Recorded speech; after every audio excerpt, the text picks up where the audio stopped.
아가, 올해 배추 농사가 아주 풍년이야.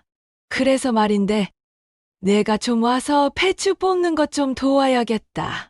첫째 때도 애 베고 멀쩡히 이것저것 다 했잖니? 전화기를 든 손이 힘없이 떨려왔습니다.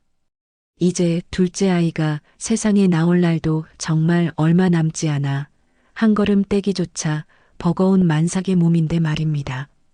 그날따라 유난히 시어머니의 전화기 너머로 시끄러운 트로트 가락과 동네 사람들의 웃음소리가 왁자지껄하게 들려왔습니다.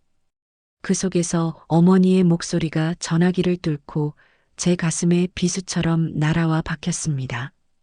그 서늘한 목소리 한마디에 제 안에 품은 따스한 생명의 온기마저 순식간에 얼어붙는 것 같았습니다. 네. 그것이 바로 지옥 같았던 모든 일의 시작이었습니다. 사연 시작 전에 무료로 할 수 있는 구독과 좋아요를 눌러주시면 제게 큰 힘이 됩니다. 전화가 끊기고 나서도 저는 한참을 그 자리에 못 박힌 듯 서 있어야만 했습니다. 귓가에는 여전히 시어머니의 웃음소리가 섞인 노랫가락이 환청처럼 맴돌았고 손에 들린 전화기는 천근만근 무겁게만 느껴졌습니다. 달칵 하고 전화기를 내려놓는 순간 온몸에 힘이 풀리며 소파에 주저앉았습니다. 창밖으로 들어오는 늦가을의 햇살은 참으로 따스했습니다. 조금 전까지 저는 그 햇살 아래서 갓 태어날 둘째의 베넷 저고리를 곱게 접고 있었습니다. 부드러운 순면의 감촉, 좋은 향기가 나는 아기용 세제 냄새에 취해 이 아이를 만날 나를 손꼽아 기다리며 행복에 젖어 있었죠. 곧 있으면 내 식구가 될 우리 집. 첫째 아이가 동생을 얼마나 기다리는지, 남편과 함께 아이의 이름을 무엇으로 지을지 고민하던 그 소소한 행복이 단 한 통의 전화로 산산조각이 나버렸습니다. 쿵! 뱃속의 아이가 놀랐는지 제 배를 강하게 찼습니다. 저는 저도 모르게 배를 감싸 안았습니다. 괜찮아. 아가 엄마 괜찮아. 스스로를 다독이는 목소리가 형편없이 떨리고 있었습니다. 괜찮지 않았습니다. 하나도 괜찮지 않았습니다. 시어머니의 말 한마디 한마디가 머릿속에서 되풀이 되었습니다. 올해 배추 농사가 아주 풍년이야. 그것은 축하받아야 할 소식이 아니라 제게 내려진 하나의 재앙과도 같았습니다. 풍년. 그 단어의 무게가 제 어깨를 짓눌렀습니다. 작년에도 재작년에도 저는 시댁의 모든 농사일을 도맡아 했습니다. 고추를 따고 마늘을 심고 깨를 털었습니다. 그때는 지금처럼 배가 부르지 않았으니 당연히 해야 할 며느리의 도리라고 생각했습니다. 아니, 그렇게 생각하려고 애썼습니다. 하지만 지금은 달랐습니다. 의사 선생님은 둘째 임신은 첫째 때와 다르다며 조금이라도 무리하면 위험할 수 있다고 신신당부를 했습니다. 나이 40을 바라보는 늦은 임신이었기에 저 역시 하루하루 살얼음판을 걷는 기분으로 몸을 아끼고 또 아꼈습니다. 그런데 배추라니요. 그냥 배추도 아니고 허리를 숙여 땅에서 뽑아내야 하는 그 힘든 배추 수확을 이 만삭의 몸으로 하라는 말씀이었습니다. 첫째 때도 애배고 멀쩡히 다 했잖니? 어머니의 그 말이 가장 아팠습니다. 멀쩡하지 않았습니다. 첫째 아이를 가졌을 때 저는 지금보다 어리고 건강했지만 결코 멀쩡하지 않았습니다. 배가 제법 불러왔던 8개월의 몸으로 시댁 이사의 모든 짐을 함께 나르고 정리했습니다. 허리가 끊어질 듯 아팠지만 새 출발하시는 부모님 앞에서 힘들다는 내색 한번 하지 않았습니다.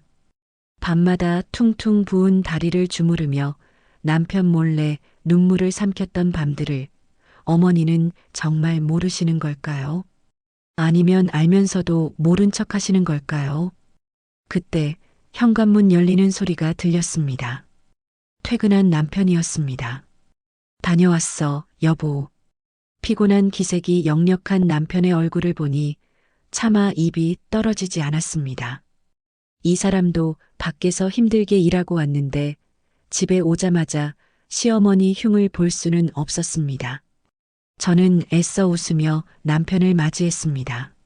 왔어요? 고생 많았죠. 저녁 차려줄게요. 자리에서 일어나려는데 악하는 소리와 함께 아랫배가 단단하게 뭉치며 통증이 밀려왔습니다. 순간 숨을 쉴 수 없을 만큼 아파서 저도 모르게 배를 부여잡고 다시 소파에 주저앉았습니다. 여보, 왜 그래?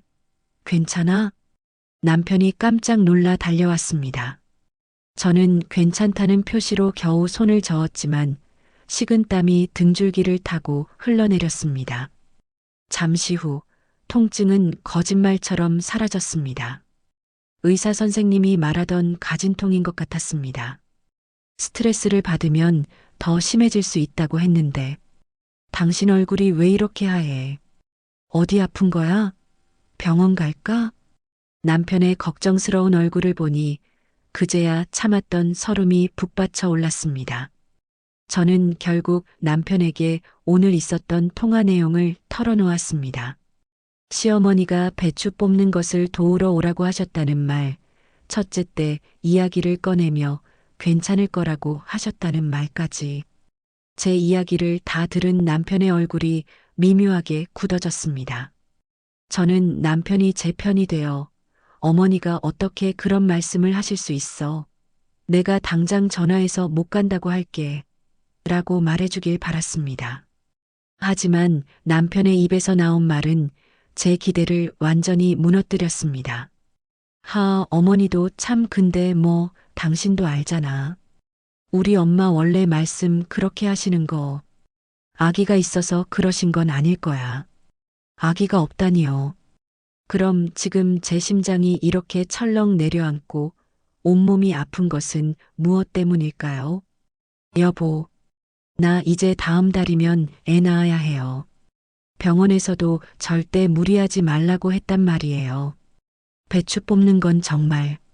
제 목소리가 점점 커지자 남편은 제 눈을 피하며 한숨을 내쉬었습니다. 안다고. 그러니까 내 말은 정말 가서 하루 종일 일하라는 뜻이겠어? 그냥 얼굴이라도 비추라는 뜻이겠지. 가서 좀 앉아 있다가 힘들다고 하고 오면 되잖아. 당신이 안 가면 엄마 성격에 또 며칠 내내 전화해서 서운하다고 하실 텐데 서로 피곤해지잖아. 서로 피곤해진다. 그 말이 제 귀를 후벼 팠습니다.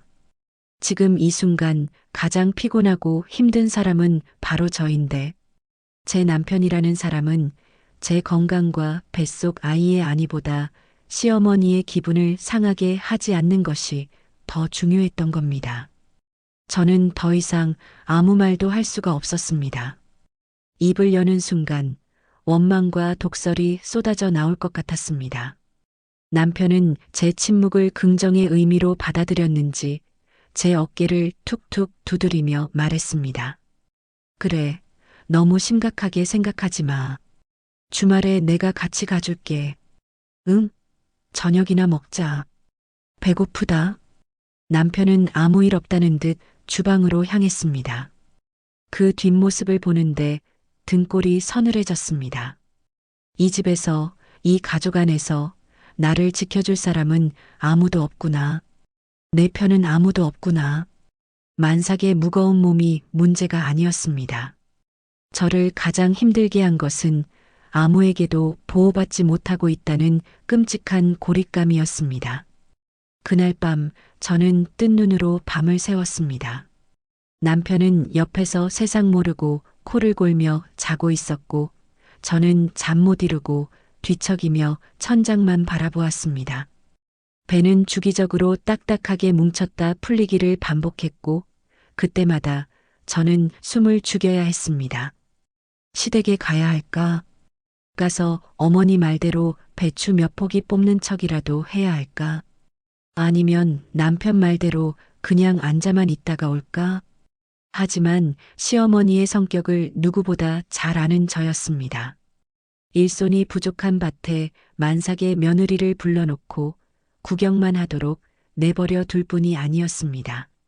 너는 앉아만 있어라 라는 말은 내가 눈치껏 알아서 일을 해라 라는 뜻과 같다는 것을 저는 지난 몇 년간의 결혼 생활을 통해 뼈저리게 깨달았습니다. 결국 저는 밭에 끌려나갈 것이고 허리를 숙일 것이고 그러다 정말 무슨 일이라도 생기면 그 책임은 온전히 제 몫이 될 터였습니다. 어둠 속에서 휴대폰을 들었습니다. 단축번호 1번. 엄마라는 두 글자를 한참 동안 바라만 보았습니다. 이 새벽에 전화해서 시어머니가 나를 이렇게 힘들게 한다고 당신 사위는 내 편도 들어주지 않는다고 하소연하고 싶었습니다. 하지만 차마 그럴 수 없었습니다. 저 때문에 속상해하실 엄마의 얼굴이 떠올라 눈물이 핑 돌았습니다. 결국 저는 아무에게도 말하지 못하고 그 거대한 불안감과 절망감을 오롯이 혼자 껴안은 채 밝아오는 아침을 맞이해야 했습니다. 창밖이 희미하게 밝아오자 저는 결심했습니다. 일단 가야 한다. 가서 어떻게든 버텨내야 한다. 그것이 제 아들을 둔 며느리이자 곧 태어날 둘째의 어미인 제가 할 수 있는 유일한 선택이었습니다. 그때는 정말 그것밖에는 방법이 없다고 생각했습니다. 뜬 눈으로 밤을 새운 다음 날 결국 저는 남편의 차에 올랐습니다. 차창 밖으로는 구름 한 점 없는 가을 하늘이 펼쳐졌고 울긋불긋한 단풍잎들이 마지막 아름다움을 뽐내고 있었습니다. 그 평화로운 풍경이 지옥으로 향하는 제 마음과는 너무도 달라 눈물이 날 지경이었습니다.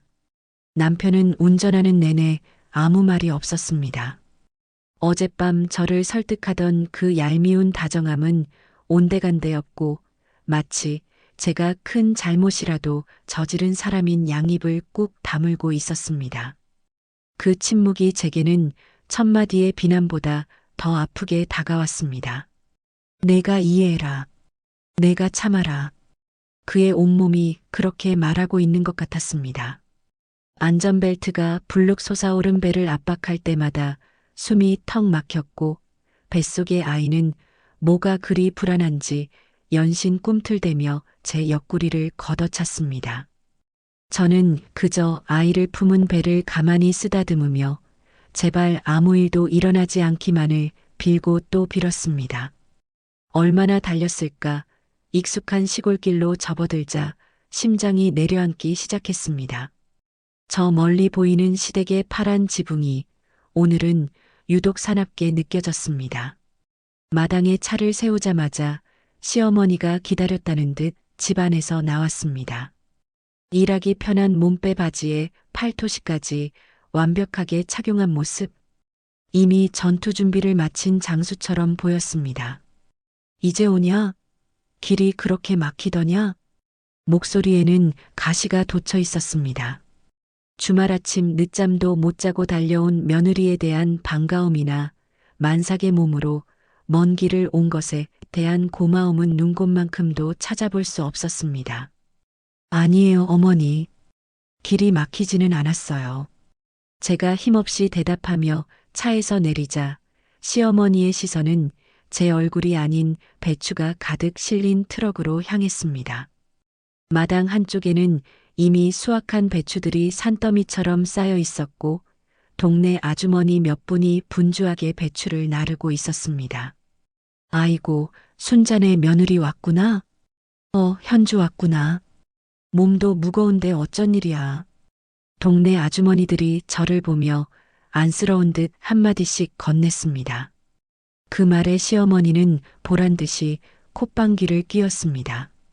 몸이 무거우면 집에만 있어야 쓰나. 이럴 때일수록 더 움직여야 애도 잘 낳는 법이야. 안 그러냐? 그 말에 분위기가 순간 싸늘해졌습니다. 아주머니들은 더 이상 아무 말도 하지 못하고 서로 눈치만 볼 뿐이었습니다. 남편은 멋쩍은 듯 머리를 극적이며 시어머니에게 다가갔습니다. 엄마, 수확할 게 이렇게 많은데 사람을 더 부르지 그랬어. 사람 부르는 건 돈 안 드는 줄 아냐? 내 마누라 놀려서 뭐해. 이럴 때 와서 일손 하나라도 보태야지. 시어머니는 아들의 말은 들은 척도 하지 않고 제게로 성큼성큼 다가왔습니다. 그러고는 제 위아래를 훑어보며 혀를 찼습니다. 쯧쯧. 일하러 오는 사람이 무슨 외출 나온 사람처럼 옷을 입고 왔어. 저기 창고에 내 몸빼 바지 있으니까 그거라도 갈아입고 나와라. 저는 제가 입고 온 편안한 인부용 원피스를 내려다보았습니다. 세상에 이 옷이 일하기에 불편한 옷이란 말인가. 하지만 반박할 힘도 없었습니다. 지금 이 상황에서 제가 할 수 있는 일은 그저 고개를 끄덕이는 것뿐이었습니다. 남편은 그저 엄마 너무 그러지 마. 라고 힘없이 말할 뿐 저를 보호해 주려는 어떤 행동도 하지 않았습니다. 저는 창고로 향하며 남편을 원망스럽게 쳐다봤지만 그는 제 시선을 애써 외면했습니다. 그 순간 저는 깨달았습니다. 이 사람은 오늘 제 방패가 되어주지 못할 것이라는 것을, 아니, 되어줄 생각이 없다는 것을. 결국 저는 낡고 퀴퀴한 냄새가 나는 시어머니의 몸빼 바지로 갈아입었습니다. 고무줄이 사가 흘러내리는 바지를 붙잡고 밭으로 향하는데 제 모습이 너무나 처량하게 느껴졌습니다. 늦가을에 찬 바람이 휑한 밭을 가로질러 불어왔습니다. 아직 수확하지 않은 배추들이 끝도 없이 펼쳐진 밭은 마치 거대한 괴물처럼 느껴졌습니다. 아가, 거기 멀뚱히 서이지만 말고 이리 와서 배추나 날라라. 뽑는 건 우리가 할 테니. 시어머니가 턱짓으로 배추 더미를 가리켰습니다. 이미 뽑아놓은 배추를 트럭으로 옮기는 일이었습니다. 허리를 숙이지 않아도 되니 그나마 다행이라고 생각하며 배추 한 포기를 들어 올리는 순간 묵직한 무게에 저도 모르게 비틀거렸습니다. 속이 꽉 찬 배추는 생각보다 훨씬 무거웠습니다. 어이구, 그걸 하나 제대로 못 드냐? 첫째 때는 쌀 한 가마니도 번쩍번쩍 들던 애가 왜 저렇게 약해졌어? 시어머니의 비아냥거림이 등 뒤에 와서 꽂혔습니다. 주변에서 일하던 아주머니들의 웃음소리가 희미하게 들려오는 것 같았습니다. 얼굴이 화끈거려 견딜 수가 없었습니다. 저는 이를 악물고 배추를 날랐습니다. 한 번, 두 번, 10번쯤 날랐을까 숨이 턱까지 차오르고 아랫배가 묵직하게 아파오기 시작했습니다. 다리가 후들거려 더는 서 있기가 힘들었습니다. 저는 잠시 허리를 펴고 숨을 고르기 위해 밭두렁에 주저앉았습니다. 바로 그 순간이었습니다. 지금 거기서 뭐 하는 게냐? 내가 앉아서 쉬라고 불렀어? 시어머니의 고함 소리가 밭 전체에 울려 퍼졌습니다. 저는 깜짝 놀라 자리에서 일어나려 했지만 다리에 힘이 풀려 그만 휘청하고 말았습니다. 아이고, 허리 한번 폈다고 앓는 소리를. 요즘 것들은 쯧쯧. 정신력이 빠져가지고 그렇게 일하기 싫으면 말을 하지 그랬어. 시어머니는 제 바로 앞까지 다가와 저를 경멸스럽다는 듯이 노려보며 소리쳤습니다. 그리고 제 평생 잊을 수 없는 제 영혼을 핥히는 그 말을 내뱉었습니다. 내가 그럼 일당이라도 쳐줘야겠네. 10,000원이면 되겠냐, 10,000원? 세상이 멈췄습니다. 윙 하고 귀에서 이명이 들려왔습니다. 시어머니의 입모양은 계속 움직이고 있었지만 아무 소리도 들리지 않았습니다. 주변에서 일하던 아주머니들의 얼굴, 난처한 표정으로 저와 어머니 사이를 오가는 남편의 얼굴, 그리고 제 발밑에 차가운 흙바닥까지 모든 것이 느린 화면처럼 보였습니다. 일당 10,000원. 내 존재의 가치가, 내 뱃속에서 자라고 있는 소중한 생명의 가치가 고작 구겨진 지폐 한 장이라는 말인가. 지난 몇 년간 며느리로서 헌신했던 세월이 아픈 몸을 이끌고 새벽부터 달려온 내 노력이 고작 10,000원짜리 취급을 받는 순간이었습니다. 수치심과 굴욕감에 온몸이 떨려왔습니다. 눈물이 핑 돌았지만 여기서 울면 정말 지는 것이라는 생각에 입술을 깨물었습니다. 에이, 동생은 무슨 말을 그렇게 심하게 해.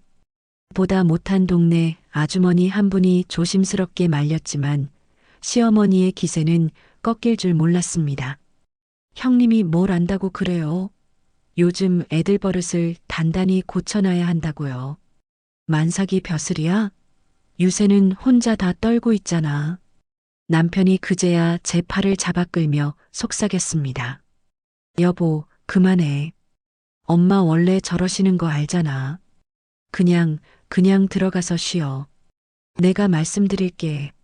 저는 저를 잡아 끄는 남편의 손을 뿌리쳤습니다. 원래 저러시는 거. 그 말은 모든 것을 참고 인내하라는 뜻이었습니다.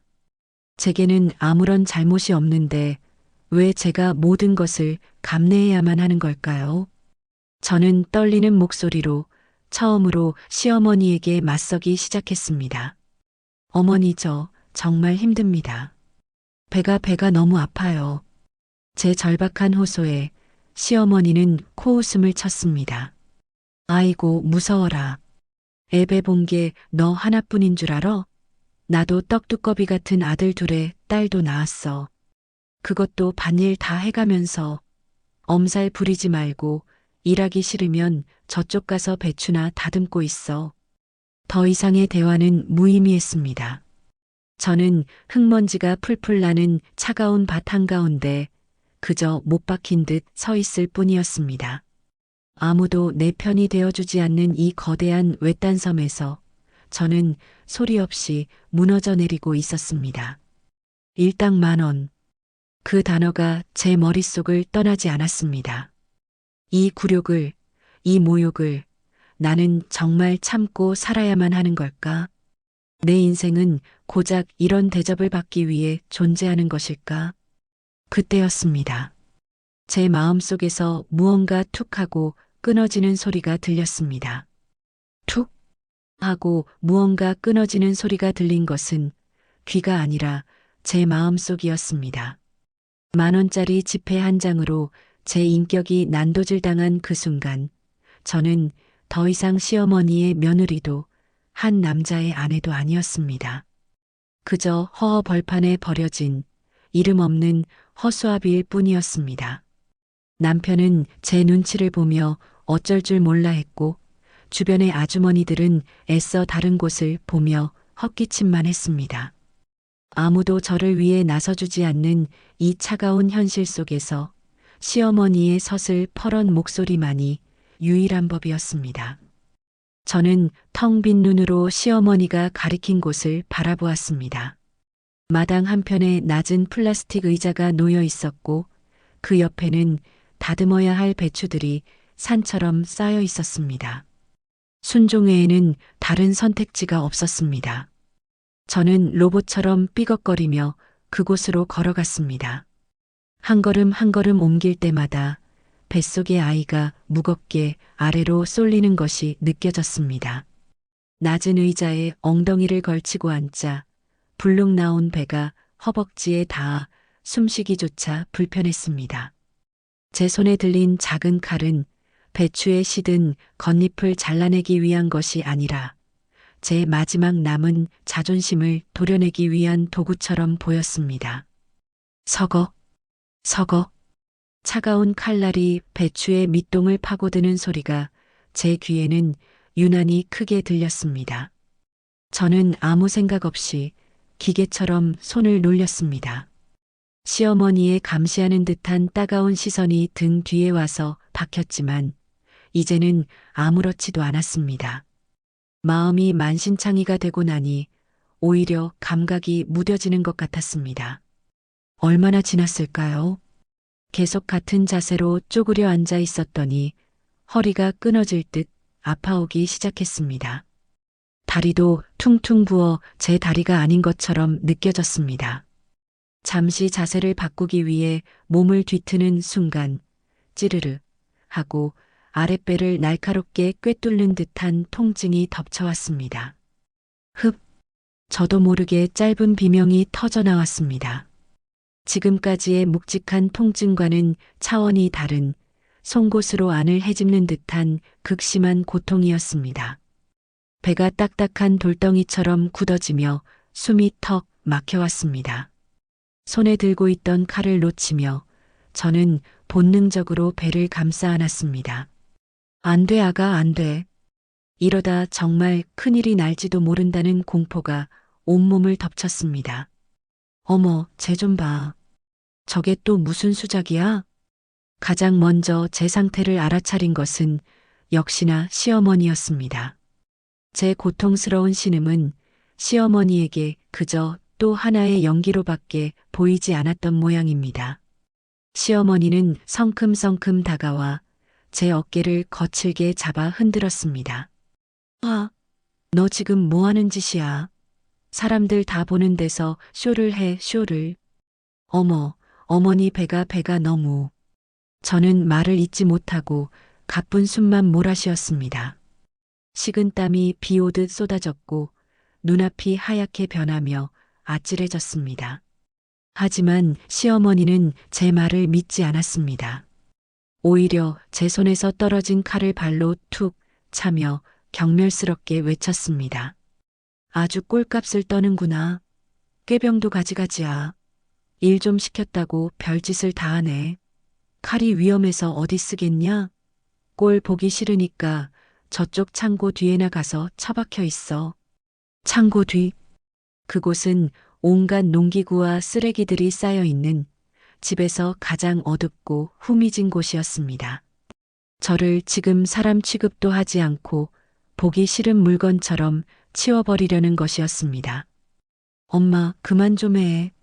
현주 얼굴 하얗게 질렸잖아. 정말 아픈 것 같다고. 그제야 사태의 심각성을 깨달은 남편이 달려와 저를 부축하며 시어머니에게 소리쳤습니다. 하지만 시어머니의 분노는 아들에게로 향했습니다. 넌 빠져. 마누라 치마폭에 쌓여서 쯧쯧. 내 아들이 저렇게 물러터졌으니 며느리가 머리 꼭대기까지 기어오르려는 거 아니야. 저게 다 너 때문이야. 너 때문에. 남편은 시어머니의 호통에 아무 말도 못하고 입을 다물어 버렸습니다. 저를 부축하던 손에도 힘이 빠지는 것이 느껴졌습니다. 결국 제 마지막 희망이었던 남편마저 저를 놓아버린 것입니다. 저는 남편의 팔을 뿌리치고 비틀거리는 걸음으로 일어섰습니다. 그리고 아무 말 없이 시어머니가 말한 창고 뒤편으로 향했습니다. 더 이상 이 사람들 앞에서 아픈 티를 내고 싶지도 눈물을 보이고 싶지도 않았습니다. 제 고통은 이들에게 그저 구경거리이자 비웃음거리밖에 되지 않는다는 것을 깨달았기 때문입니다. 차가운 시멘트 벽에 등을 기대고 스르르 주저앉았습니다. 아무도 저를 보지 않는 그곳에서 저는 비로소 참았던 숨을 토해냈습니다. 그리고 그 순간 막혀있던 눈물샘이 터져버렸습니다. 서러움, 억울함, 배신감, 그리고 뱃속 아이에 대한 미안함까지 온갖 감정이 뒤섞여 걷잡을 수 없는 통곡이 되어 터져나왔습니다. 흐윽, 흐엉. 저는 소리 죽여 울었습니다. 혹여나 제 울음소리가 새어나가 저들의 비웃음을 살까봐 두 손으로 입을 틀어막았습니다. 눈물은 뺨을 타고 흘러내려 흙먼지 묻은 몸빼 바지를 적셨습니다. 아가야 미안해, 엄마가 미안해, 못난 엄마라서 너를 지켜주지 못해서 정말 미안해. 저는 딱딱하게 굳은 배를 쓰다듬으며 뱃속 아이에게 몇 번이고 사죄했습니다. 그때였습니다. 이 모든 고통의 사슬을 끊어낼 수 있는 단 한 사람의 얼굴이 떠올랐습니다. 따뜻한 밥 한 끼 제대로 먹었는지, 잠은 편히 잤는지, 늘 제 걱정뿐인 사람. 제가 아프다고 하면 세상이 무너진 듯 속상해할 사람.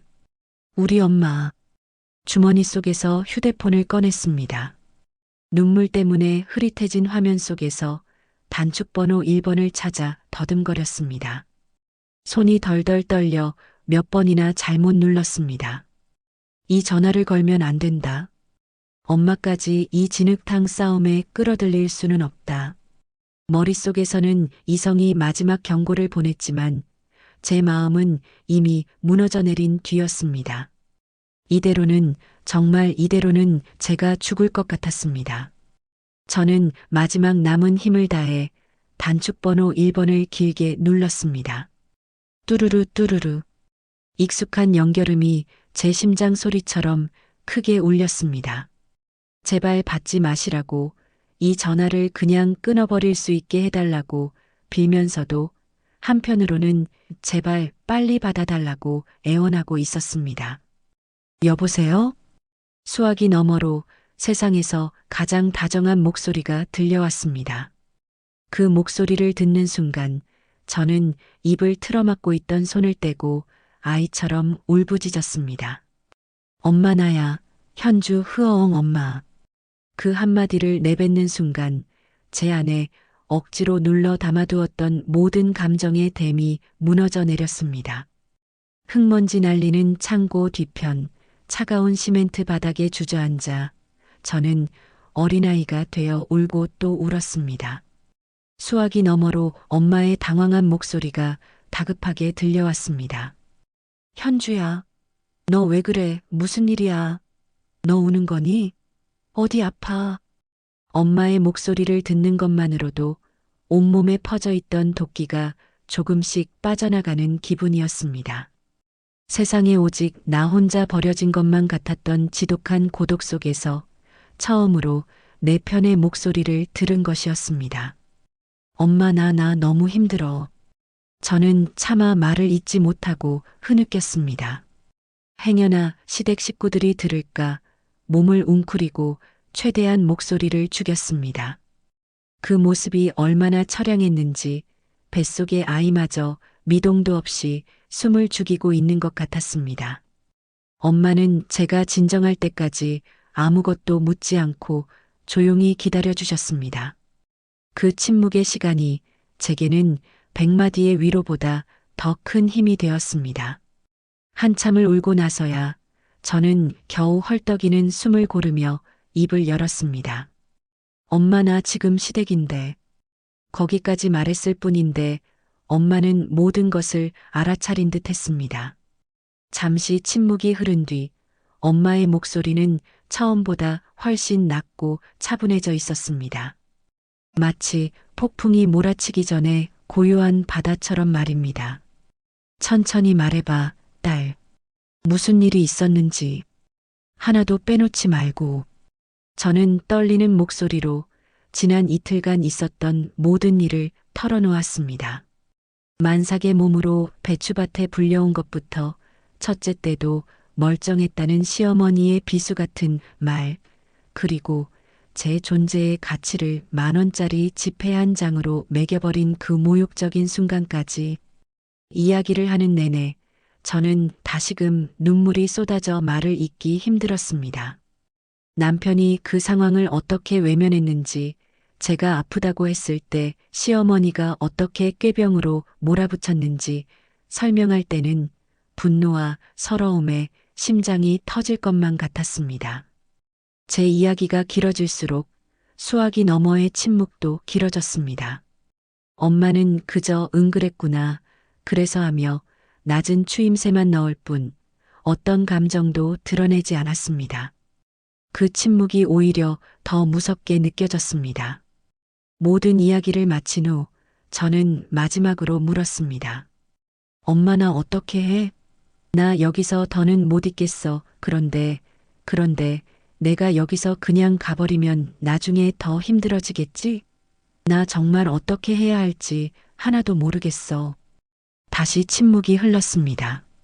제 질문에 대한 답을 고민하는 듯한 그 짧은 순간이 제게는 영원처럼 길게 느껴졌습니다. 그리고 마침내 엄마의 입이 열렸습니다. 엄마의 목소리는 얼음장처럼 차갑고 단단했습니다. 현주야, 잘 들어. 저는 저도 모르게 마른 침을 삼켰습니다. 너는 아무 잘못 없어. 잘못은 만삭의 며느리를 밭으로 불러내고 그 귀한 몸을 10,000원짜리로 취급한 내 시어머니가 한 거야. 내 남편이라는 사람도 마찬가지고. 엄마의 단호한 목소리에 저는 고개를 들었습니다. 그러니까 너는 더 이상 울지도 말고 미안해하지도 마. 내가 왜 미안해? 내 뱃속에 있는 내 손주한테 미안해야 할 사람들은 따로 있는데. 그 순간 무언가 뜨거운 것이 제 가슴 속에서 차오르는 것을 느꼈습니다. 너는 아무 잘못 없다는 그 말이 엉망진창이 된 제 마음을 어루만져 주는 것 같았습니다.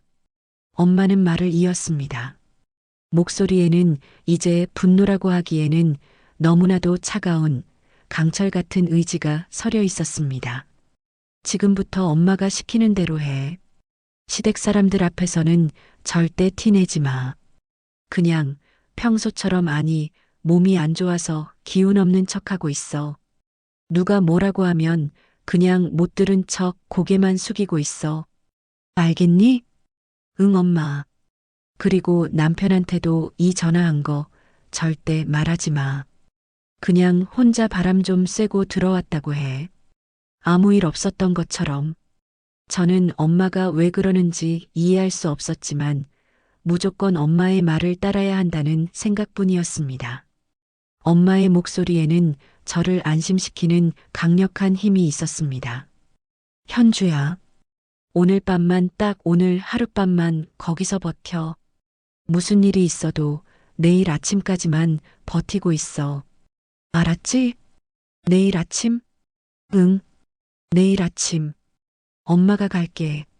엄마가 갈게. 그 세 글자가 제 귓가에 번개처럼 내리꽂혔습니다. 엄마가 오신다고? 여기에? 엄마, 오지 마. 오면 일이 더 커져. 나 괜찮아, 정말이야. 그냥 목소리 듣고 싶어서 전화한 거야. 저는 손을 내저으며 말했습니다. 엄마가 오시면 시어머니와 분명 큰 싸움이 날 터였습니다. 저는 그 상황을 감당할 자신이 없었습니다. 하지만 엄마의 결심은 확고했습니다. 일이 커져야지. 이렇게 조용히 덮고 넘어가니까 그 사람들이 너를 10,000원짜리로 보는 거야. 현주야, 이건 내 싸움이 아니야. 이제부터는 엄마 싸움이야. 걱정하지 마. 엄마는 너처럼 약하지 않아. 그리고 너 혼자 싸우게 두지도 않을 거야. 그러니까 너는 아무 생각 말고 푹 쉬어. 밥 챙겨 먹고 뱃속의 아기 생각만 해. 엄마는 마지막으로 결정적인 한마디를 남겼습니다. 그 말은 제게 내려진 하나의 예언과도 같았습니다. 아무 말 말고 내일 아침까지만 버티고 있어라. 그 말을 끝으로 전화는 끊겼습니다. 저는 한동안 텅 빈 화면만 멍하니 바라보았습니다. 내일 아침까지만 버텨라. 엄마는 도대체 뭘 어떻게 하려는 걸까요? 온갖 상상이 머릿속을 스쳐 지나갔습니다. 아빠와 함께 쳐들어오려는 걸까? 아니면 변호사라도 데리고 오려는 걸까? 하지만 엄마는 그렇게 무모한 분이 아니었습니다. 늘 지혜롭고 현명하게 문제를 해결하던 분이었습니다. 저는 자리에서 일어났습니다. 신기하게도 아까까지만 해도 저를 짓누르던 극심한 복통이 조금은 가라앉아 있었습니다. 엄마와의 통화가 그 어떤 진통제보다 더 큰 효과를 발휘한 것 같았습니다. 눈물로 엉망이 된 얼굴을 소매로 대충 닦아내고 창고 뒤편을 나섰습니다. 밭에서는 여전히 배추를 나르는 작업이 한창이었습니다. 아무도 제가 사라졌던 것을 눈치채지 못한 듯 했습니다. 저 멀리 남편이 저를 발견하고는 황급히 달려왔습니다. 여보, 어디 갔다 이제 와. 한참 찾았잖아. 괜찮은 거야? 저는 남편의 얼굴을 아무 표정 없이 바라보았습니다. 걱정하는 척하는 저 얼굴이 역겹게 느껴졌습니다. 바람 좀 쐬고 왔어요. 저는 짧게 대답하고 집 안으로 들어갔습니다. 남편이 뒤에서 무언가 말을 했지만 들리지 않았습니다. 그날 저녁 시댁의 저녁 식사는 지옥 그 자체였습니다. 시어머니는 제가 꾀병을 부렸다는 이유로 노골적으로 저를 없는 사람 취급했습니다. 제게는 밥그릇과 김치 한 접시만 툭 던져줄 뿐 다른 반찬에는 손도 못 대게 했습니다. 남편은 제 눈치를 보며 반찬을 제 밥 위에 올려주려 했지만 그때마다 시어머니의 날카로운 기침 소리에 움찔하며 손을 거두었습니다. 저는 그 모든 멸시와 모욕을 묵묵히 견뎌냈습니다. 엄마의 목소리를 떠올리면서 내일 아침까지만 버텨라. 그 한마디가 제게는 주문과도 같았습니다. 그래, 오늘 밤만 지나면 된다. 이 지옥 같은 하룻밤만 견디면 모든 것이 끝날 것이다. 밤이 깊어지고 저는 남편과 함께 잠자리에 누웠습니다. 남편은 제게 미안하다며 몇 번이나 사과를 했지만 저는 아무 대답도 하지 않았습니다. 그의 사과는 조금도 진심으로 들리지 않았습니다. 저는 등을 돌리고 누워 창밖의 어둠을 바라보았습니다. 내일 아침 엄마는 정말 오실까? 오셔서 이 모든 상황을 어떻게 바꾸실까? 희망과 불안이 뒤섞인 채 저는 길고 긴 밤을 하얗게 지새웠습니다. 폭풍전야의 고요함 속에서 저는 다가올 아침을 기다리고 있었습니다. 결국 밤은 지나고 원망스러운 아침이 밝아왔습니다. 밤새 단 한숨도 자지 못한 몸은 솜처럼 무거웠지만 정신은 이상할 만큼 또렷했습니다. 창틈으로 스며드는 새벽의 푸른빛이 어젯밤 제가 흘렸던 눈물 자국처럼 차갑게 느껴졌습니다.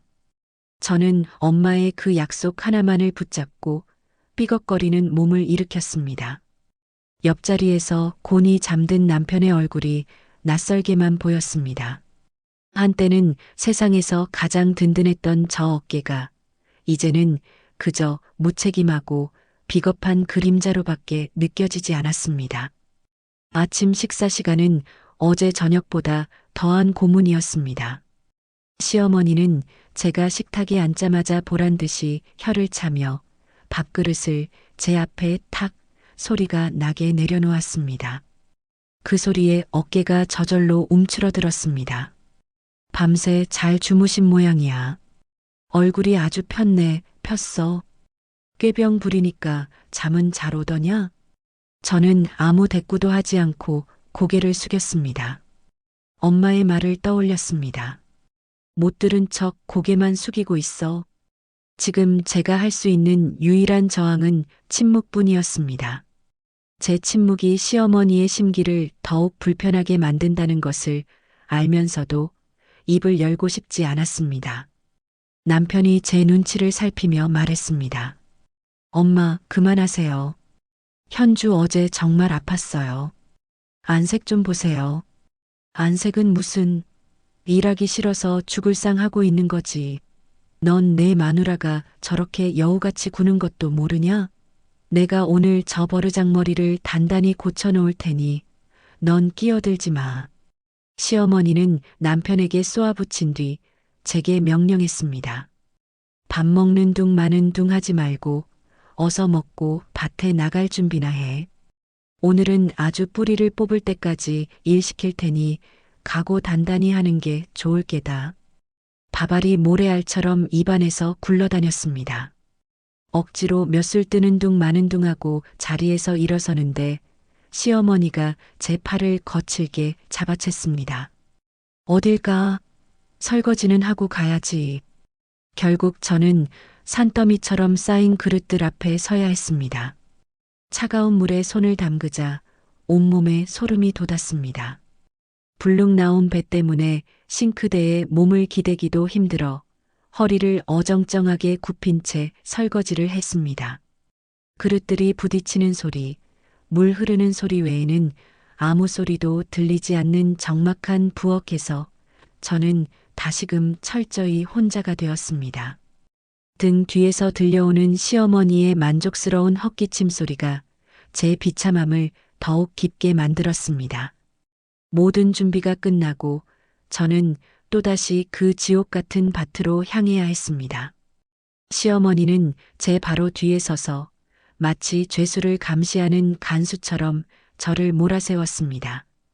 꾸물거리지 말고 빨리빨리 걸어. 해 뜨면 더우니까 한시라도 빨리 끝내야 할 거 아니야. 마당을 가로질러 밭으로 향하는 좁은 길. 제 등 뒤로 남편의 망설이는 발소리가 들려왔습니다. 하지만 그는 끝내 저를 따라오지 못하고 그 자리에 멈춰 섰습니다.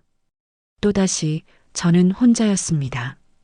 흙먼지가 날리는 길을 걸으며 저는 속으로 엄마를 불렀습니다. 엄마, 정말 오시는 거 맞죠? 저 이제 더는 버틸 힘이 없어요. 제 희망은 점점 희미해져 갔습니다. 어쩌면 엄마가 오지 못할 수도 있다. 아니, 오지 않는 것이 엄마를 위해 더 나은 일일지도 모른다. 그런 절망적인 생각들이 제 머릿속을 채워나갔습니다. 그때였습니다. 저 멀리 마을 입구에서부터 낯선 엔진 소리가 들려왔습니다. 경운기나 트럭 소리와는 전혀 다른 조용하면서도 묵직한 소리. 고개를 들어 소리가 나는 쪽을 바라보았습니다. 검은색에 매끈하게 잘 닦인 고급 승용차 한 대가 흙먼지를 일으키며 이쪽으로 다가오고 있었습니다. 햇살에 반사된 차체가 눈부시게 빛났습니다. 그 모습은 칙칙하고 먼지투성이인 이 시골 풍경과는 너무도 이질적이어서 마치 다른 세상에서 온 물건처럼 보였습니다. 웬 차야? 동네에 저런 차가 있었나? 시어머니도 의아한 듯 걸음을 멈추고 차를 쳐다보았습니다. 그 차는 점점 속도를 줄이더니 정확히 저희 시댁 대문 앞에 멈춰 섰습니다. 타타탁하고 타이어가 멈추는 소리가 유난히 선명하게 들렸습니다. 동네의 모든 소음이 그 순간 멈춘 것 같았습니다. 배추를 나르던 동네 아주머니들도, 마당을 서성이던 남편도, 심지어 지저대던 개조차도 모두 그 낯선 침입자를 향해 시선을 고정했습니다. 운전석 문이 열리고 말끔한 정장을 차려입은 젊은 기사가 내렸습니다. 그는 곧장 뒷좌석 문으로 다가가 공손하게 문을 열었습니다.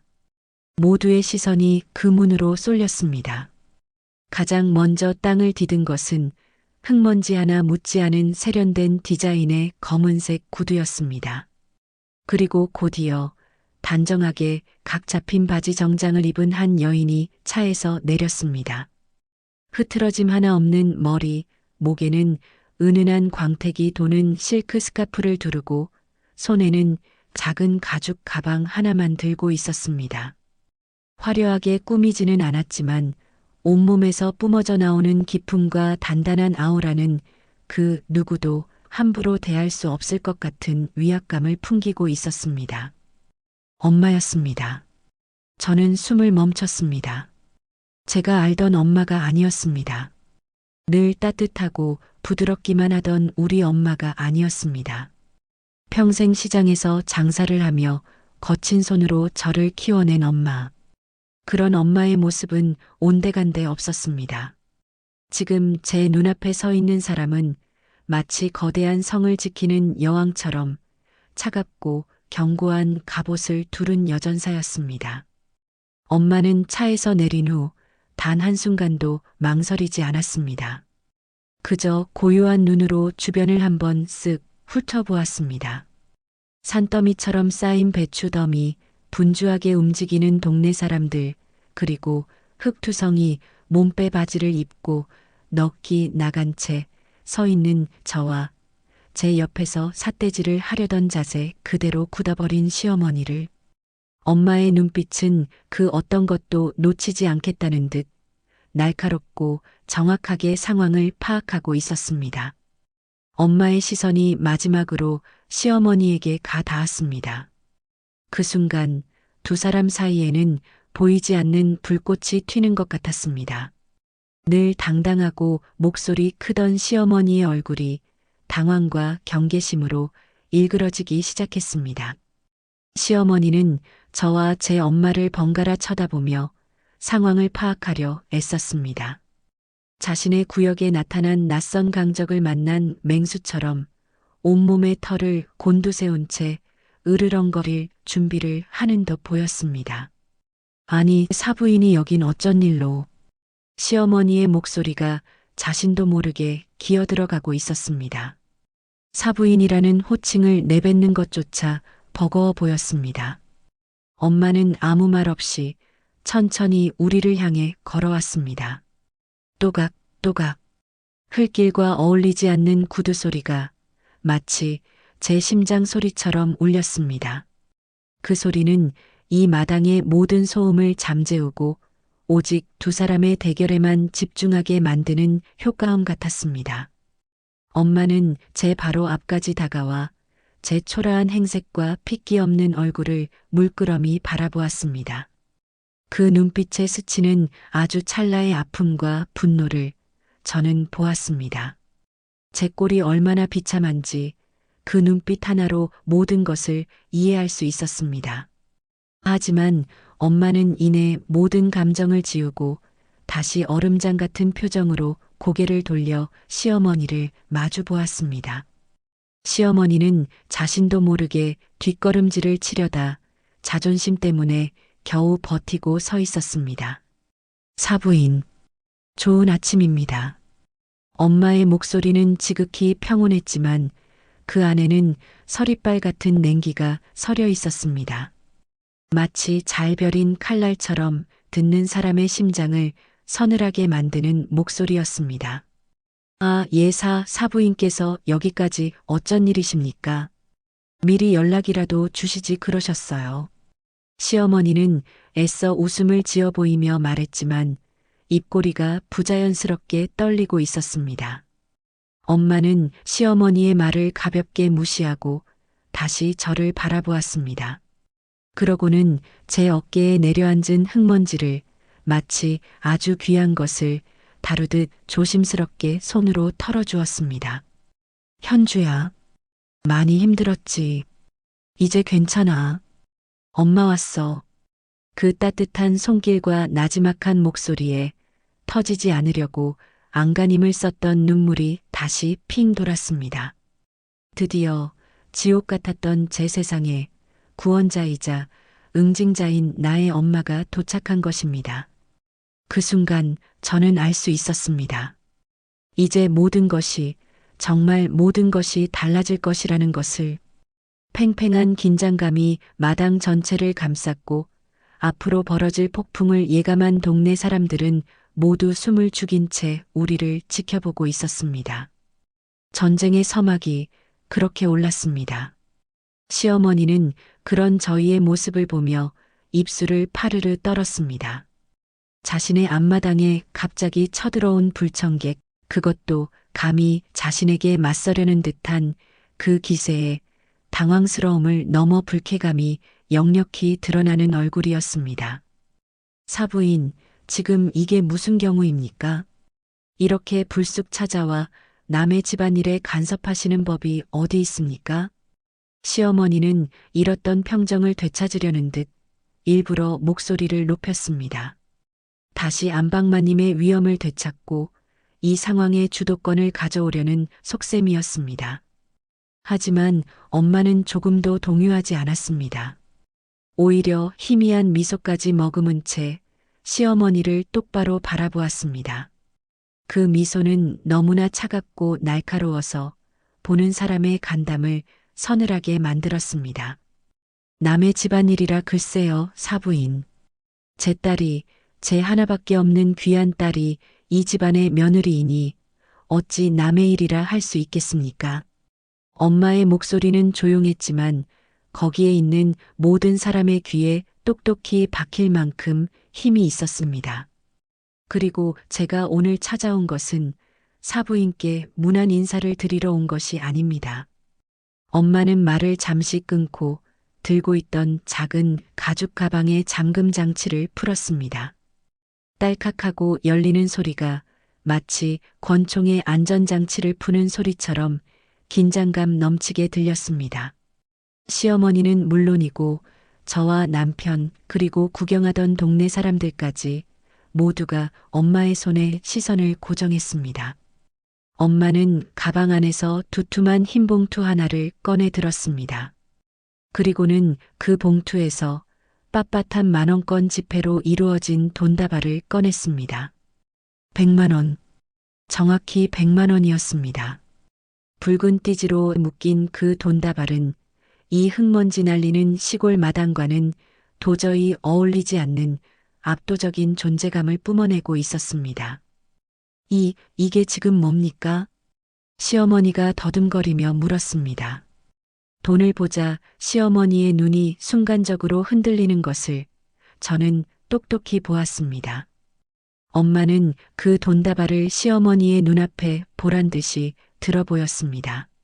그러고는 시어머니의 심장을 정통으로 겨냥하는 한마디를 아주 또렷하고 차가운 목소리로 내뱉었습니다. 들었습니다. 우리 딸 현주 몸값이 하루에 10,000원이라고요. 정적이 흘렀습니다. 몸값이라는 단어가 날카로운 파편이 되어 사방으로 튀는 것 같았습니다. 시어머니의 얼굴이 하얗게 질리다 못해 푸른빛마저 돌기 시작했습니다. 동네 아주머니들은 저마다 어머나 세상에 하며 입을 틀어막았고 제 옆에 서 있던 남편은 엄마 하며 절망적인 신음을 내뱉었습니다. 어제 시어머니가 제게 일당 10,000원을 운운했던 그 모욕적인 순간이 모든 사람 앞에서 완벽하게 재현되고 만 것입니다. 엄마는 시어머니의 대답을 기다리지 않고 말을 이었습니다. 그래서 제가 계산을 좀 해봤습니다. 하루에 10,000원. 참으로 후한 금액이더군요. 그래서 넉넉하게 앞으로 100일치를 미리 계산해서 가져왔습니다. 엄마는 그 말을 하며 손에 들고 있던 100만 원 돈다발을 시어머니의 가슴팍을 향해 툭 던졌습니다. 퍽 하는 둔탁한 소리와 함께 돈다발은 시어머니의 몸에 맞고 바닥으로 떨어졌습니다. 붉은 띠지가 풀리면서 10,000원짜리 지폐 100장이 흙바닥 위로 무참히 흩뿌려졌습니다. 어떤 것은 흙탕물에 젖고 어떤 것은 바람에 날려 배추 더미 밑으로 굴러 들어갔습니다. 그 모습은 마치 시어머니가 그토록 소중히 여기던 돈의 가치가 제 딸의 존엄성 앞에서는 한낱 휴지 조각에 불과하다는 것을 보여주는 하나의 장엄한 퍼포먼스 같았습니다. 모두가 넋을 잃고 그 광경을 바라보았습니다. 특히 시어머니는 바닥에 흩어진 돈과 제 엄마의 얼굴을 번갈아 쳐다보며 마치 유체이탈이라도 한 사람처럼 멍한 표정을 짓고 있었습니다. 평생 돈을 신주단지 모시듯 살아온 시어머니에게 눈앞에서 돈이 흙먼지 속에 뒹구는 이 광경은 상상조차 할 수 없는 자신의 세계가 무너지는 충격이었을 겁니다. 엄마의 공격은 거기서 멈추지 않았습니다. 여기 100만 원. 우리 딸 100일치 몸값이니 이 돈 받으시고 오늘부터 딱 100일 동안은 우리 현주 머리카락 한 올 건드리지 말고 푹 쉬게 해 주십시오. 아, 혹시 이 돈이 부족하다면 말씀하십시오. 제가 당장 사람을 시켜 더 가져오게 할 테니 우리 사부인께서 원하시는 만큼 얼마든지 맞춰드릴 수 있습니다. 그것은 완벽한 항복선언 요구였습니다. 돈으로 사람의 가치를 매기던 시어머니의 방식을 그대로 이용하여 시어머니의 치부를 가장 아프고 잔인하게 후벼 파는 공격이었습니다. 사부인 지금 제정신입니까? 이게 무슨 망발이고 무슨 행패요. 시어머니가 겨우 정신을 차리고 악을 쓰듯 소리쳤습니다. 하지만 그 목소리에는 예전과 같은 위엄이나 힘이 실려 있지 않았습니다. 그저 당황과 분노가 뒤섞인 처절한 발악처럼 들릴 뿐이었습니다. 내가 언제 현주 몸값을 10,000원이라고 했다는 거요. 이건 모함이야. 시어머니는 뻔뻔하게 발뺌을 하기 시작했습니다.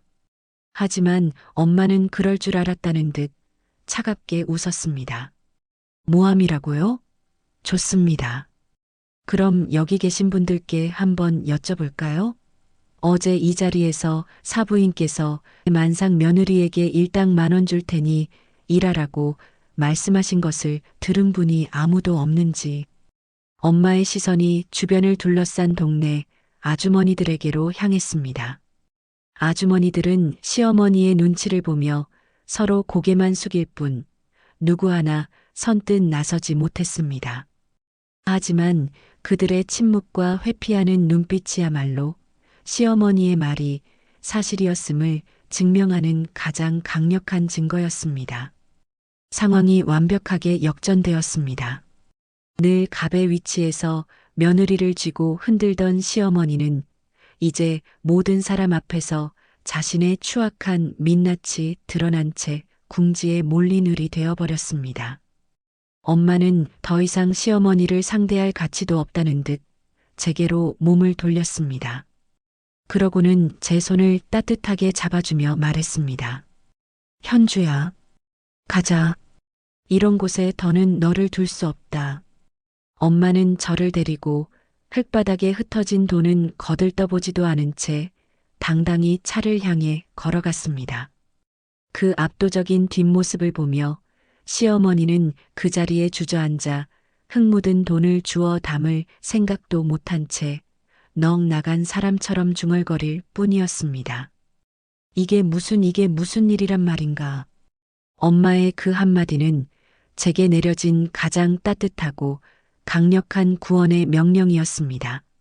엄마는 흙먼지 묻은 제 손을 굳게 잡고 한치의 망설임도 없이 차를 향해 걸었습니다.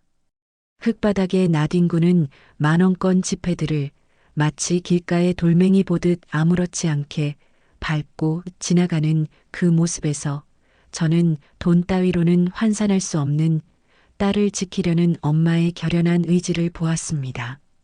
그때였습니다. 뒤에서 시어머니의 악에 받친 목소리가 들려왔습니다. 서시오. 거기 서지 못해. 지금 누구 마음대로 며느리를 데려가겠다는 거요.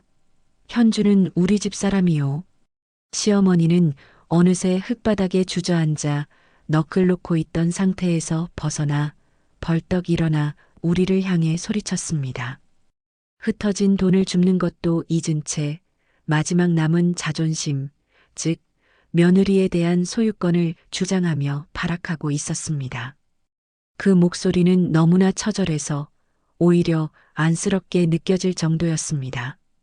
그 말에 엄마가 걸음을 멈췄습니다. 하지만 뒤를 돌아보지는 않았습니다. 그저 고개만 살짝 옆으로 돌린 채 어른보다 차가운 목소리로 말했습니다. 우리 집 사람이라. 사부인, 방금 그렇게 말씀하셨습니까? 그렇소.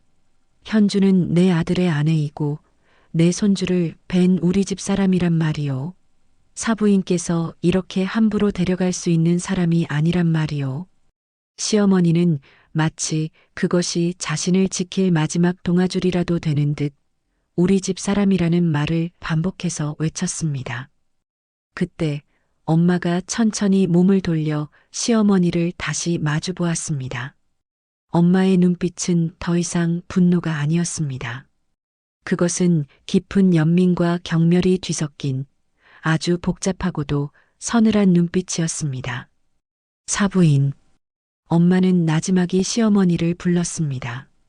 사람을 물건 취급하고 가축처럼 값을 매기고 보기 싫다고 창고 뒤에 처박아 두는 것을 우리 집 사람을 대하는 방식이라고 합니까? 송곳이었습니다. 엄마의 말 한마디 한마디는 정확하게 시어머니의 가장 부끄러운 행동들을 꿰뚫는 날카로운 송곳이 되어 심장 깊숙이 파고들었습니다. 창고 뒤라는 말에 시어머니의 얼굴이 다시 한번 하얗게 질렸습니다. 동네 사람들 앞에서 차마 드러내고 싶지 않았던 자신의 가장 치졸한 행동이 만천하에 공개된 순간이었습니다. 그건 오해요. 내가 언제 현주를 창고 뒤에. 오해라고요? 엄마는 시어머니의 말을 가차없이 잘랐습니다. 그럼 이것도 오해입니까? 제 딸이 사부인의 귀한 손주를 뱃속에 품고 고통을 호소하는데 꾀병 부린다. 쇼를 한다며 모욕을 준 것도 오해입니까? 지금 제 딸의 얼굴을 보십시오. 저게 정말 꾀병을 부리는 사람의 얼굴로 보이십니까? 엄마는 저를 자신의 앞으로 살짝 끌어당겨 제 얼굴을 모든 사람이 볼 수 있도록 했습니다. 밤새 울어 퉁퉁 부은 눈, 핏기 하나 없이 하얗게 질린 입술, 공포와 절망으로 텅 비어버린 제 눈동자. 그 어떤 말보다도 더 강력한 증거가 되어 제가 겪었던 고통의 시간을 낱낱이 고발하고 있었습니다. 사람들이 웅성거리기 시작했습니다. 아이고, 얼굴꼴이 말이 아니네. 정말 아팠나 봐. 어떡해. 여론은 순식간에 제 쪽으로 기울었고 시어머니는 완벽하게 고립되었습니다. 시어머니는 더 이상 아무런 변명도 하지 못하고 그저 마른 입술만 달싹일 뿐이었습니다. 이제 그녀에게 남은 무기는 아무것도 없었습니다. 그때 엄마는 시어머니의 마지막 숨통을 끊어버릴 가장 결정적인 한 방을 날렸습니다. 사부인. 엄마의 목소리는 이전보다 한층 더 낮아졌습니다. 그 목소리에는 같은 여자로서 그리고 같은 시대를 살아온 어른으로서 보내는 마지막 연민이 담겨 있었습니다. 사부인에게도 귀한 딸이 있으시죠? 만약 사부인의 귀한 따님이 시댁에 가서 제 딸처럼 이런 대접을 받았다면 사부인께서는 가만히 계셨겠습니까? 시어머니의 어깨가 크게 들썩였습니다. 그것은 차마 막지 못한 격한 감정의 파동이었습니다. 시집간 딸에 대한 애틋함은 세상 모든 어머니의 가장 약한 고리일 테니까요. 엄마는 거기서 멈추지 않고 시어머니의 가장 깊은 곳, 가장 아팠을 기억을 건드렸습니다. 그리고 사부인께서도 며느리 시절이 있으셨을 겁니다. 그 한마디에 시어머니의 무너져 내리는 얼굴을 저는 보았습니다. 한평생 잊고 살았던, 아니 잊으려고 애썼던 젊은 날의 서러운 기억들이 파도처럼 밀려와 그녀를 덮치는 것이 보였습니다.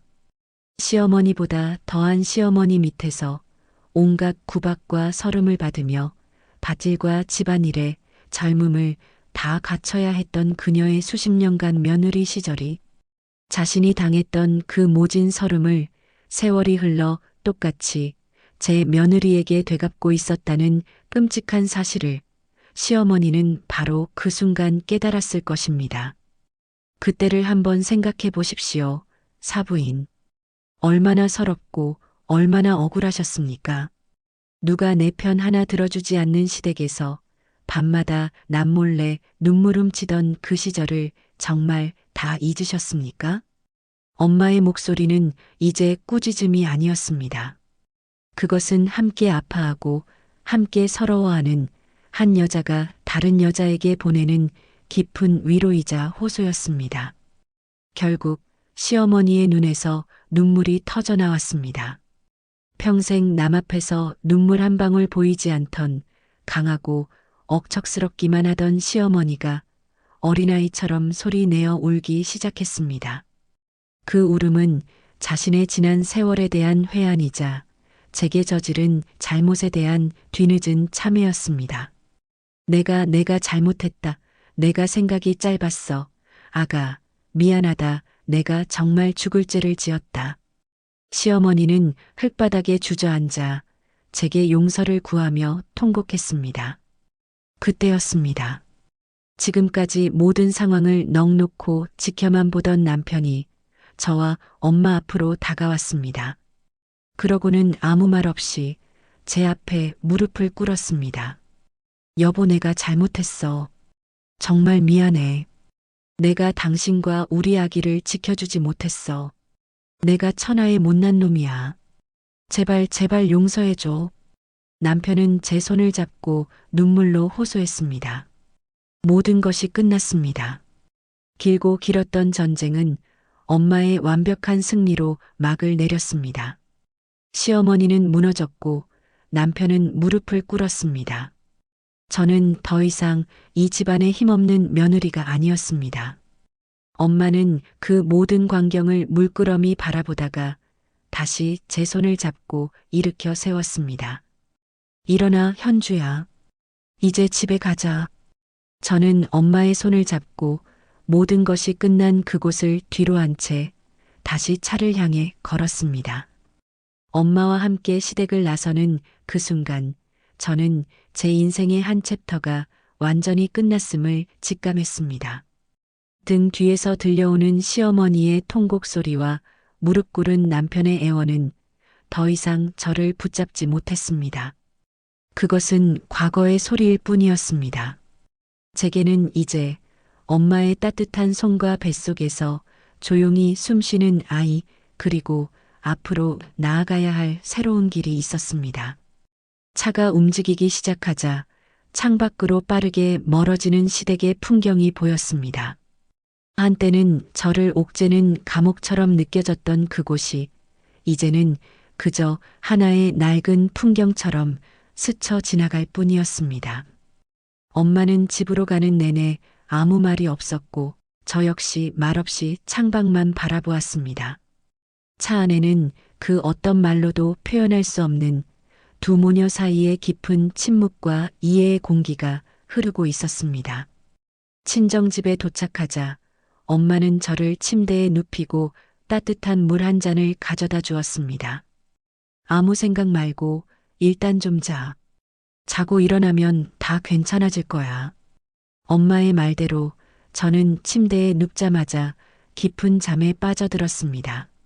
지난 며칠간의 긴장과 공포가 한꺼번에 몰려온 탓인지 꿈도 꾸지 않고 아기처럼 잠이 들었습니다. 얼마나 잤을까? 눈을 떴을 때는 이미 창밖이 어둑어둑해져 있었습니다. 코끝에 맛있는 냄새가 스며들었습니다. 부엌으로 나가보니 엄마가 제가 가장 좋아하는 소고기 뭇국을 끓이고 있었습니다. 깼어? 배고프지? 어서 와서 앉아. 엄마는 제가 깨어난 것을 보고 환하게 웃으며 저를 식탁에 앉혔습니다. 따끈한 밥과 정갈한 반찬들, 시댁에서 먹었던 눈칫밥과는 비교도 할 수 없는 사랑이 담긴 음식이었습니다. 저는 말없이 밥을 먹었습니다. 밥 한 술에 국 한 모금에 지난날의 서름이 눈 녹듯 씻겨 내려가는 기분이었습니다. 그날 이후 저는 친정집에서 꿈 같은 시간을 보냈습니다. 엄마는 하루 세끼 영양이 가득한 밥상을 차려주었고 아빠는 퇴근길에 제가 먹고 싶어 하던 과일들을 한 알음 사들고 왔습니다. 저는 아무것도 하지 않고 그저 먹고 자고 뱃속 아이와 대화하며 편안한 휴식을 취했습니다. 그동안 잃어버렸던 제 자신을, 그리고 제가 얼마나 소중한 존재인지를 다시금 깨닫는 시간이었습니다. 그 사이 남편에게서는 하루에도 수십 통씩 전화와 문자가 쏟아졌습니다. 여보, 정말 미안해. 내가 다 잘못했어. 장모님께도 100번 사죄할게. 제발 한 번만 기회를 줘. 엄마도 매일 울면서 당신 찾고 있어. 우리가 다 변할게. 저는 그 어떤 연락에도 답하지 않았습니다. 아직은 그들의 목소리를 들을 준비가 되지 않았습니다. 일주일쯤 지났을까 초인종 소리에 문을 열어보니 문 앞에 남편과 시어머니가 서 있었습니다. 두 사람의 얼굴은 일주일 전과는 완전히 다른 모습이었습니다. 시어머니는 화장기 하나 없는 얼굴에 머리도 제대로 빗지 않은 초췌한 모습이었고 남편 역시 수염도 깎지 않아 얼굴이 헬쑥했습니다. 시어머니는 저를 보자마자 그 자리에 털썩 무릎을 꿇었습니다. 아가, 내가 왔다. 내가 정말 미안하다. 저는 너무 놀라 아무 말도 하지 못하고 엄마를 쳐다보았습니다. 엄마는 말없이 고개를 끄덕였습니다. 두 사람을 집 안으로 들이라는 뜻이었습니다. 거실에 마주 앉은 우리는 한동안 아무 말도 없었습니다. 어색한 침묵을 깬 것은 시어머니였습니다. 내가 너한테 못된 말을 한 날부터 밤에 잠을 한숨도 못 잤다. 내 엄마가 한 말이 너도 며느리 시절이 있었잖냐는 그 말이 밤마다 나를 찾아와서 잠을 못 자게 하더구나. 시어머니는 눈물을 글썽이며 말했습니다. 그래, 나도 너 같은 시절이 있었지. 시어머니 구박에 남편은 내 편 하나 안 들어주고 서러워서 밤마다 이불 뒤집어 쓰고 울던 시절이 있었어. 그런데 내가 그걸 까맣게 잊고 내 며느리한테 똑같은 짓을 하고 있었으니 내가 사람이 아니다. 내가 짐승이지. 시어머니는 진심으로 뉘우치고 있었습니다. 그 눈물은 더 이상 상황을 모면하기 위한 연기가 아니었습니다. 남편도 제 손을 잡으며 말했습니다. 여보, 나도 깨달았어. 내가 얼마나 이기적이고 못난 남편이었는지. 당신이 그 힘든 시간을 보낼 때 나는 내 가족과 당신 사이에서 안일하게 도망치려고만 했어. 다시는 당신 혼자 외롭게 만들지 않을게. 내가 당신의 가장 든든한 방패가 되어줄게. 약속해. 저는 두 사람의 얼굴을 번갈아 보았습니다. 용서라는 단어가 쉽게 떠오르지는 않았습니다. 하지만 그들의 진심 어린 눈빛 속에서 저는 작은 희망을 보았습니다. 변화의 가능성을. 그때 주방에서 과일을 깎아오신 엄마가 말했습니다. 사부인 김서방. 이제 그만들 일어나시지요. 현주 앞에서 무릎 꿇는다고 해결될 일이 아닙니다. 중요한 것은 앞으로 어떻게 하느냐지요. 엄마는 두 사람을 일으켜 세우고 제 옆에 앉아 제 손을 잡아주었습니다. 현주야, 선택은 내가 하는 거야. 내 마음이 이끄는 대로 해. 엄마는 내가 어떤 선택을 하든 끝까지 내 편이야. 저는 엄마와 시어머니 그리고 남편을 차례로 바라보았습니다. 그리고 제 배를 가만히 쓰다듬었습니다. 이 아이에게 온전한 가족을 만들어주고 싶었습니다. 할머니의 사랑과 아빠의 사랑을 모두 받게 해주고 싶었습니다. 저는 긴 침묵 끝에 어렵게 입을 열었습니다. 어머니, 여보, 저는 두 분을 완전히 용서한 건 아니에요. 제 마음에 남은 상처가 그렇게 쉽게 아물지는 않겠죠. 하지만 다시 한번 믿어보고 싶어요. 변하겠다는 그 약속을요. 제 말에 시어머니와 남편의 얼굴에 안도와 기쁨의 빛이 스쳐 지나갔습니다. 그 후 정말 모든 것이 변했습니다. 시어머니는 더 이상 제게 어떤 것도 강요하지 않았습니다. 오히려 매일같이 전화를 걸어 제 건강을 묻고 먹고 싶은 것이 없는지 챙겼습니다. 남편은 회사가 끝나면 무조건 집으로 달려와 제 다리를 주물러주고 집안일을 도맡아 했습니다. 몇 주 후 저는 건강하게 둘째 아이를 낳았습니다. 시어머니는 그 누구보다 기뻐하며 산후조리원에 매일같이 찾아와 미역국을 끓여다 주었습니다. 갓 태어난 손주를 품에 안고 눈물을 글썽이는 시어머니의 얼굴에서 저는 진정한 할머니의 사랑을 보았습니다. 그날의 사건이 없었다면 우리는 어쩌면 평생 서로를 미워하고 원망하며 살았을지도 모릅니다. 하지만 엄마의 용기 있는 행동은 위태롭던 우리 가족에게 진정한 변화의 기회를 주었습니다. 저는 더 이상 순종하고 인내하는 며느리가 아니라 부당함에 맞서 제 목소리를 낼 줄 아는 당당한 아내이자 한 사람의 인격체로 거듭났습니다. 가끔 생각해 봅니다. 그날 만약 엄마가 그렇게까지 하지 않았다면 어떻게 되었을까? 만약 내가 그 모든 모욕을 참고 또 견뎠다면 나는 지금 행복했을까? 정답은 알 수 없습니다. 하지만 한 가지는 확실합니다. 가족이라는 이름으로 모든 희생이 정당화될 수는 없다는 것. 진정한 가족이란 서로의 아픔을 보듬고 서로의 방패가 되어주며 함께 성장해 나가는 것이라는 사실을 말입니다. 저는 오늘 두 아이의 손을 잡고 시댁으로 향합니다. 현관문 앞에서 할머니 하고 외치며 달려가는 아이들을 보며 저는 웃음 짓습니다. 제 곁에서 함께 웃고 있는 남편의 손을 꼭 잡았습니다. 그날 흙바닥에 흩뿌려졌던 100만 원은 우리 가족에게 돈으로 살 수 없는 가장 소중한 것을 가르쳐 주었습니다. 여러분이라면 그때 어떻게 하셨을까요? 그 질문의 답을 저는 이제 제 삶으로 살아내고 있습니다. 오늘 이야기는 억울함과 서러움 속에서 가족이라는 이름의 무게를 어떻게 견뎌내야 하는지, 그리고 진정한 용기가 어떻게 다쳤던 마음을 열고 관계를 회복시키는지 보여주고 있습니다. 이야기 속 시어머니처럼 낡은 생각에 사로잡혀 가장 소중한 사람에게 돌이킬 수 없는 상처를 주기도 하고, 주인공 현주처럼 부당함 속에서 홀로 눈물 삼키며 절망에 빠지기도 합니다. 하지만 중요한 것은 그 아픔 뒤에 우리가 어떤 선택을 하느냐일 겁니다. 과거는 바꿀 수 없지만 용기를 낸 한마디, 진심을 담은 사과 한마디가 우리의 미래를 완전히 다른 방향으로 이끌 수 있으니까요. 오늘 이야기가 여러분의 마음에 작은 위로와 용기가 되었기를 바랍니다. 앞으로도 여러분의 마음을 울리는 다양한 이야기로 찾아뵙겠습니다. 댓글로 여러분의 생각과 감상도 꼭 들려주세요. 여러분의 하루가 따뜻한 위로로 가득하길 바랍니다.